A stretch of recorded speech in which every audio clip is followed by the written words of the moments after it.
ស្នៀតសក់តែមួយទេតែយើងអាចយកទៅស្នៀតសក់ពាក់កណ្ដាលឡើងក៏បានយកទៅស្នៀតសក់ឡើងទាំងអស់ក៏បានដែរនិយាយទៅឲ្យតែយើងចេះច្នៃគឺយើងអាចធ្វើបានហើយសក់ប៉ុននេះទំហំស្នៀតសក់ប៉ុននេះគឺលំបើសិនជាសក់បងមិនក្រាស់ពេកមិនវែងពេកស្នៀតសក់មួយនេះគឺល្មមហ្មងចង់យកទៅស្នៀតសក់ពាក់កណ្ដាលឡើងលើកម៉ូដហើយយើងតម្លាក់សក់យើងពាក់កណ្ដាលយើងធ្វើតែម៉ូដដូចតែខ្ញុំបង្ហាញនៅក្នុងវីដេអូនេះទៅក្បួនមួយនេះគឺ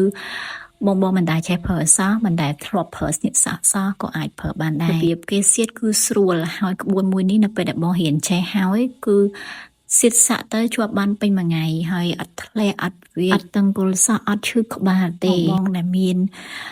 សក់ដែលរៀង sensitive រៀងងាយឈឺក្បាលរៀងងាយសគាសក់ហ្នឹងងាកមកប្រើស្នៀតសក់នេះមួយវិញទៅស្អាតសុភាពហើយប្រើបានគ្រប់កាលៈទេសៈហើយស្នៀតសក់មួយនេះគឺខ្ញុំស្រឡាញ់ខ្លាំងមែនតើបងពណ៌គេស្រទន់ស្អាតហើយសៀតពាក់កណ្ដាលក៏បានសៀតសក់យើងទាំងអស់ក៏បានដែរអាវ៉ាន់នេះវ៉ាន់កូរ៉េមានក្នុងស្តុកស្រាប់